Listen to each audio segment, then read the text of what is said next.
Okay, so today we're uh, really diving into AI in healthcare, Mm-hmm. but we're doing it a little differently. Okay. We really want to look at it through the lens of the Yeah. patient experience. Makes sense. And, we always hear about the technology Right. and all the amazing things that it can do. Of course. But what do patients actually think about this? Yeah. That's the big question, isn't it? So thankfully, we've got this incredible 2024 survey from LookDeep, Okay. and they went straight to the source. They asked patients about their comfort level Interesting. with AI and video technology being used in hospitals. I see. Now, if you're a patient, Yeah. you might be a little hesitant Sure. or even a little bit. A little bit unsure. Yeah, a little unsure or maybe even a little bit scared. Yeah. I can see that. Right. It's a new. It's new technology. We don't really Yeah, know a lot about it. exactly. Yeah. But here's the thing. This survey found that nearly 80% of patients are actually okay with it. Wow, really?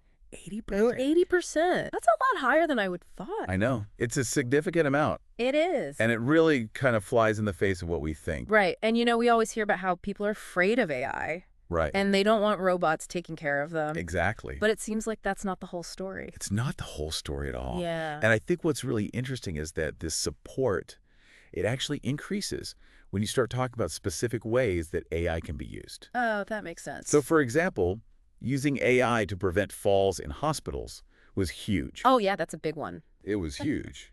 And it makes sense because if you're a patient and you're worried about falling, Sure. which many are, Of course. knowing that there's this extra layer of safety there, Right. even if it's AI powered, can actually be really reassuring. Yeah, it's like having an extra set of eyes watching out for you. Exactly. And I think this is where that connection to tangible benefits is so important. Absolutely. Patients need to see how this technology directly benefits them. Yes, and the survey found strong support for things like virtual nursing check-ins, Okay. using AI to connect patients with their families remotely. Interesting. So instead of replacing human interaction, it's more like using AI to enhance it. Exactly. Ah. And I think that's a really key distinction to make. It is, because it really comes down to how AI is implemented. Exactly. So instead of imagining a future where robots are replacing nurses and doctors, Right.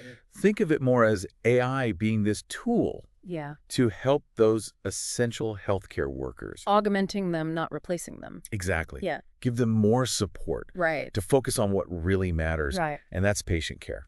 Absolutely. And I think this is something that we'll keep coming back to. Yeah. The success of AI in healthcare really hinges on how well it's integrated with the human element. 100%. Patients want to know that they're not being handed over to machines. They want to know that there's still someone there who cares, Exactly. Someone who's listening. someone they can talk to. And that's where the survey gets even more interesting, Okay. because it uncovered another big concern that patients have. Oh, really? Tell me more. It's something that often gets overlooked in all this talk about AI. Okay. Are you talking about staffing shortages? You read my mind. Because I was going to say, That's exactly what I'm talking about. it's a big one. It is, and the survey found that patients are very aware of these challenges. Oh, absolutely. And more importantly, they're aware of how it impacts their care. Yes, and that's the key, isn't it? Right. It's one thing to know there's a shortage. It's Yeah. another to feel it when you're in that vulnerable position. Exactly. And that's what the survey found, Yeah. is that patients are feeling it, They're feeling the strain. and it's a major source of anxiety for them. And rightfully so. I mean, if you're already feeling unwell, Sure. the last thing you want is to feel like you're getting lost in the shuffle. Exactly. And that's where I think this conversation about AI and staffing starts to become really, really interesting. Yeah, because it's almost like a double-edged sword, isn't it? It is. On the one hand, you have this potential for AI to alleviate some of the burden on staff. Yes. But on the other hand, you have patients who are already concerned about not receiving enough human interaction. That's right. And how do you balance those two things? That's the million-dollar question. That is the million-dollar question. And it's something that we need to consider very carefully as we move forward with these technologies. I agree. And you know what else?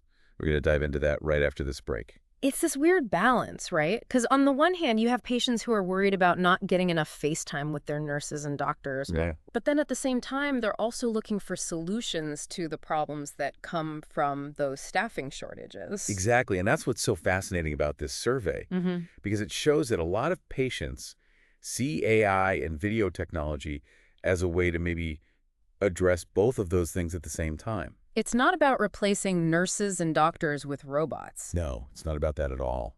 It's about giving those essential healthcare workers the Exactly. support they need to do their jobs effectively. To give the best possible care, Exactly. which is what everybody wants. And the data really backs this up. Oh, yeah. Yeah, they found that like the majority of patients, Okay. they said the number one reason for falls in hospitals is a lack of staff. Which makes sense if you think about it. It does, because if you don't have enough nurses to keep an eye on everybody, things are going to slip through the cracks. And falls are a big deal in hospitals. It's huge. It can lead to longer hospital stays, complications, Mhm. even life-altering injuries in some cases. Absolutely. And the impact on nurses is huge too. Oh, totally. Because the survey also found that What's that? very few patients are comfortable with a nurse having more than like 5 patients at a time. Oh, wow. So they're really aware of that nurse-to-patient ratio. They are, and they understand that nurses need to be able to dedicate enough time and attention to each person. It makes sense if you've ever spent time in a hospital. Right. When you have a nurse who's really present and attentive, it makes all the difference. It makes you feel like you're actually being cared for, Exactly. not just like a number on a chart. Yes. And that's why I think this idea of AI being a tool to support nurses, Right. to help them be more efficient, to help them provide better care, Mm-hmm. it really resonates with people. It does, but here's the thing. What's that? None of this is going to work if hospitals aren't really clear about how these changes will actually benefit patients. You're saying we can't just implement all this technology Right. and expect everyone to be happy about it. Exactly. You have to bring people along with you. You need to be transparent about it. 100%. Let people know how this AI is being used. Right. And what data it's collected. What safeguards are in place to protect their privacy. All of that. Because if people don't trust the technology, Right.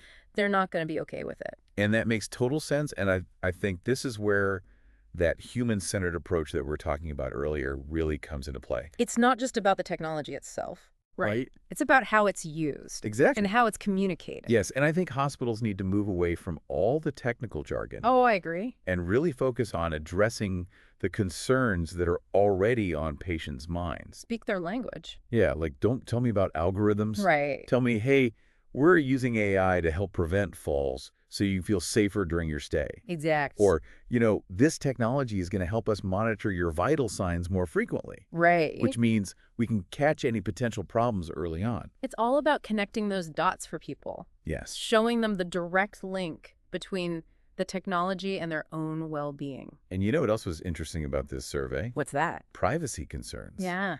Which you would think would be a really big deal in a hospital. Oh, absolutely. Right. Especially with all the sensitive information that's being shared. Exactly. But those concerns weren't as high on the list as you might expect. Really? Yeah. That's so interesting. It is interesting. And I wonder if it's because when patients feel like their fundamental needs are being met, Right. they're more willing to trust new technologies. It's like they're saying, look, I care about my privacy, Right. but I also care about getting the best possible care. Right. And if this AI can help with that, Mhm. I'm open to it. I think that's a really powerful message. And it suggests that patients are more open to innovation in healthcare than we might assume. And we might give them credit for. But it needs to be done in a way that prioritizes their well-being 100%. and builds trust. Trust is key. It really is. Because at the end of the day, healthcare is about people. It is about people. It's about caring for people. And that human element can never be replaced by technology. Never. It's like we have to always remember that technology, it's just a tool. Right. And like any tool that can be used for good or for bad. Exactly. It's really up to us to make sure that we're using AI in healthcare in a way that truly benefits patients. And that's what this survey really highlights, I think. It shows that patients are more open to AI than we might have thought. Right. But there's a big if there. What's that? They're only open to it if it's implemented in a way that's thoughtful, Okay. that's ethical, and that has a clear focus on improving their care. So it's not enough to just adopt the latest and greatest technology. Right. We really have to make sure that it aligns with what patients actually want and need. Exactly. And we need to be having those conversations Yes. with patients, with providers, with ethicists. Everyone. Everyone needs to be involved in shaping how this technology is used. I think that's a really important point. Mm-hmm. We can't just leave it up to the technologists to figure this out. Right. We need to bring in those human perspectives. Absolutely. Because at the end of the day, healthcare is about people. Exactly. It's about caring for people. And that's something that technology can never replace. Never. Well, that's about all the time we have for today's deep dive. It was great chatting with you. Always a pleasure. And for everyone listening, Stay curious. stay informed, and we'll catch you next time.